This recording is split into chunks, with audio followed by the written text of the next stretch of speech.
Okay, I'll say it. Cruising is not 100% risk-free. There's some dangers when you go cruising. You run the risk of having some painful moments, and certainly in my cruising experience, I've had some painful moments, and I thought, well, today's the day. Today's the day to share with you my most painful cruise moment.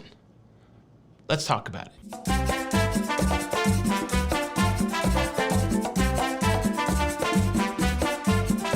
Hey, what's up, everybody? Welcome to La Lido Loca. I am your host, Tony, here to talk you through everything going on in cruising. And well, today I've got an interesting story time for you. We're going to talk about my most painful cruise moment. Now, we could just get right down to business. We could just go right to the most painful moment, but sometimes it's better if you work your way up to the big moment. So I thought I would throw in a couple honorable mentions before I hit you with the big one. Cruise pain moment, honorable mention number one is being sunburnt. This has happened to me with enough frequency that I could not pinpoint what has been my worst sunburntness on a cruise, but I get mildly sunburnt from time to time because I'm stubborn when it comes to using the sunscreen. I know that I need to use the sunscreen. I've been advised by dermatologists to use the sunscreen, and I'm pretty good about using the sunscreen, but every once in a while I will not, and when I do not, I am reminded why I should. Now, I don't know if it's because I've been sunburnt a lot in my life, but most of the time when I get a lot of sun, it goes in usually a day or so, and whatever discomfort I have from it, it doesn't linger. It might just be, the immediate few hours after the burn, but usually by the next day, even without applying any kind of aloe or anything like that, the sunburn doesn't bother me too much. Most painful cruise moment, honorable mention number two. I fell down a flight of stairs in Yokohama in Japan. I was doing the very simple activity of leaving the cruise ship, making my way through the cruise terminal, and there came a spot in that journey where there was about a flight of 4 stairs, and I took a step and I completely missed the first stair and fell right on my face down 4 stairs. It was painful. It hurt me physically and it hurt my pride because my buddy Don Terrace was there with me, and I took a big old dive right there in front of Don Terrace. I think my pride was injured more than my body, but I do remember being a little sore from that fall, at least for the full day that we were. You go to Yokohama to go to Tokyo, and so I remember when I was walking around Tokyo, I felt a little sore on my knees and, where I'd fallen down onto the ground. I think if I'm honest with myself, I'm a little clumsy. Sometimes I don't pay attention when I walk, and sometimes that not paying attention will get me in trouble. The fall in Yokohama, that was pretty painful, but not the most painful. My most painful cruise moment, honorable mention number 3, was the way that I felt the day after I descended the stairs in the Blarney Castle. This is one of my more recent moments. That Yokohama experience happened back in 2019. This happened just a few months ago, this year, 2023, where I triumphantly ascended the stairwell at Blarney Castle to kiss the Blarney Stone, and then I descended another stairwell back to the base of the Blarney Castle, and all seemed well until the next morning when I woke up, and whatever muscles are used for descending stairs, I'm assuming they're on top of the legs, they were in pain. They were burning to the point where every step that I took, every bit of walking that I took that very next day was super duper painful. And the reason I know it was descending the stairs of the Blarney Castle opposed to ascending the stairs of the Blarney Castle is because one time when I was working in downtown Charlotte, North Carolina, there was a fire drill, and my office was on the 14th floor of an office building. And of course, during a fire drill, you are not allowed to use the elevators. So I had to descend 14 flights of stairs, and all seemed well on the day of descension.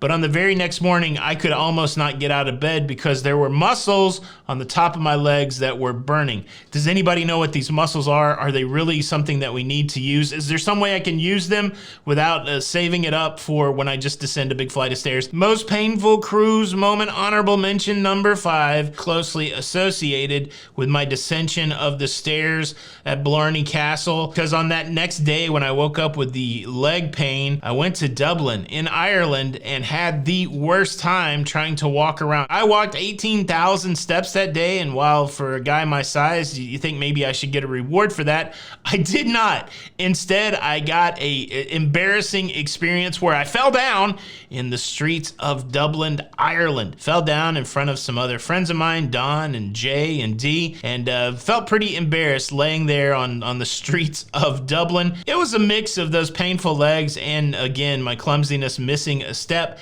But yeah, banged up my knee a little bit. It was sore for a couple days, banged up my pride a little bit, but all was well that ended well. And when I'm thinking about it, it's, you know, while that was painful, it still wasn't my most painful cruise experience. All right, you seem good and warmed up right now. You seem like you're ready for the big moment, the moment where I tell you about my most painful cruise experience, and I'm ready to do that. However, I do want to share a celebrity moment with you, a cruise celebrity moment with you. Hi everybody, I am Guy Fieri, and I make hamburgers for Carnival Cruise Line, and I'm here to suggest that you subscribe to this YouTube channel if you want to stay up to date with everything going on in cruising. Well, Tony's gonna help you out. So this is me, Guy Fieri, saying make sure you subscribe to La Lita Loca. They're trying to get to 250,000 subscribers. Subscribe, notification bell on. Thank you in advance. I'm going to Flavortown. Thanks, Guy. That certainly was unexpected and a little embarrassing. You got me a little embarrassed.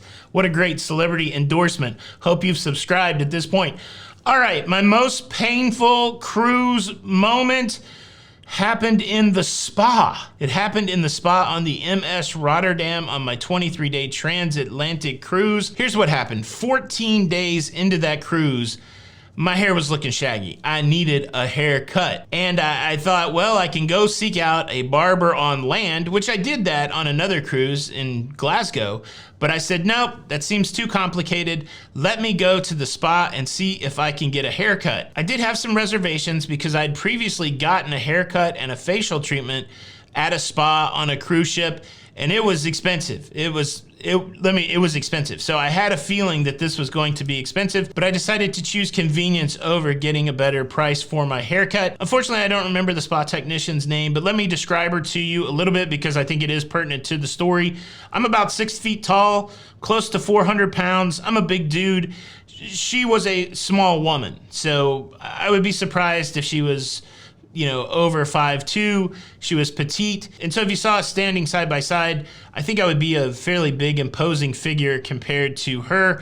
And she cut my hair, and it was a great haircut. I don't remember exactly what the haircut cost. I think maybe was around $50 or $60. Like I said, it's expensive, but I didn't get any other treatments at the time. And she told me that if I wanted to come back at another time, I could get a discount on a facial. And I don't know if I said it, but even though it was expensive, the experience I had getting the beard trim and the facial in the previous cruise, even though it was expensive, was wonderful. And I'm like, yeah, why not? I think I've still got some onboard credit. I think I will come back and get a facial. And so I made an appointment for a couple days later. A couple days later, I came back. I got a really nice beard trim. Hey, where's my beard? I got a really nice beard trim. And then I had the whole facial treatment, and it was great. The hot towel, the hand massage, the leg massage, all that stuff that comes along with the facial.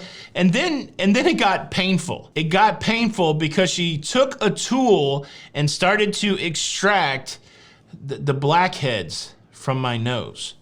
Now, look, I wish I didn't have blackheads in my nose. I've struggled with acne my whole life. I was one of those kids in high school that had really oily skin and acne, and I would accidentally pick at it and it would be gross. I eventually got on tetracycline and it cleared up my acne, and so for most of my adult life I haven't really had to deal with acne, but I still deal with oily skin, and I still deal with clogged pores, blackheads, whiteheads, that kind of thing. I still have to work on that, but astutely, as she was, using this tool to extract the blackheads from my nose, she asked me a very poignant question. She said, "Sir, do you even wash your face at all?" Which, that's an interesting question, but it was astutely accurate because I don't really do much to wash my face. I'll be in the shower and I will, use some body wash or whatever soap, and I'll just wash my face, but I don't do any kind of nightly routine. I don't do any ablutions or anything like that. I don't really work on my skin conditioning, as you can tell. And she was like, this isn't good. So she kept working on my nose, and at one point, it was so painful that I started to cry. Have you ever had one of those cries where your eyes are closed and the tears are welling up in your eyes, and then eventually you open your eyes and like all this water falls out of your eyelids? That was the experience that I had in that chair while I was being worked on by the blackhead tool, and it took her by surprise. She stopped and she was like, "Are you okay?" And I'm like, "Yeah, I'm okay." And she's like, "Am I hurting you?" And I'm like, "Yes, you are hurting me. It's very painful." And she's like, "Well, you gotta wash your face," which I thought was fair. And after she saw me crying and how red my nose and stuff was getting, she stopped and she said, "We're not gonna do that anymore. You need to work on this, and you need to get some sort of routine to get your face clean." She seemed very sincere. I'm not doubting the sincerity of it, but then she followed it up with a sales pitch for face cleaning stuff for like $100, and I bought it. I bought it just out of like, I just cried in front of this lady. She called me out on my bad blackheads, which she should have because it's bad, and for that, I paid the price. I paid $100 for the face wash, and you know what? I haven't used it. Thank goodness. I think my wife is using it. I would not have thought that that would be my most painful cruise moment, but as I evaluated it this morning, it was. At the end of the day, I feel like I've been pretty lucky. I know of people that have gotten seriously injured on cruise ships. My wife had a foot problem on a cruise ship. I know somebody that's broken a bone on a cruise ship. I've read all kinds of stories of people that have had much worse painful moments, but fortunately that was mine. What is your most painful cruise moment? Leave a comment below. I would love to hear that story. And if you haven't seen that video of me getting that expensive haircut and you're curious as to the cost and what it looked like, make sure you check this video out next. This is Tony for La Lido Loca, and until the next time, we'll see you on the Lido. Bye.